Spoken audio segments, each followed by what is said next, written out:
మా ఆయన్ని నేను బావా మన పెళ్లి రోజు వస్తుంది కదా, మనం ఇద్దరం పోయి బట్టలు తెచ్చుకుందాం అని నేనన్నా.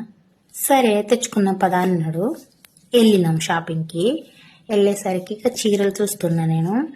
ఎలా అన్ని కలర్స్ ఉన్నాయి కదా, వెరైటీ ఏదైనా డిఫరెంట్గా ఉన్నాయి చూస్తున్నా. అలాగే చూస్తున్నాను. మా ఆయన ఫోన్ చూస్తాడు. ఫోన్ చూస్తూ బావా కాసేపు హెల్ప్ చేయొచ్చు కదా అంటే, నాకు తెలియదు అవన్నీ, నిలబడతా అన్నాడు. సరే అని నేను చీరలు చూస్తున్నా. అయితే మా ఆయన పక్కన 2-3 లేడీస్ వచ్చి నిలబడ్డారు. నేనేం చేసిన తెలుసా, బావా మనకు బట్టలు మొన్న తీసుకున్నాం కదా, మనం వెళ్ళిపోదాం పదా అన్న. ఎందుకన్నా అర్థమైందా మీకు? అయ్యో రామా, నెక్స్ట్ టైం నేను పెళ్లి రోజు జరుపుకోవాలా వద్దా, అందుకని వచ్చేసిన. మీకు అర్థమై ఉంటుంది ఎందుకు వచ్చేసి.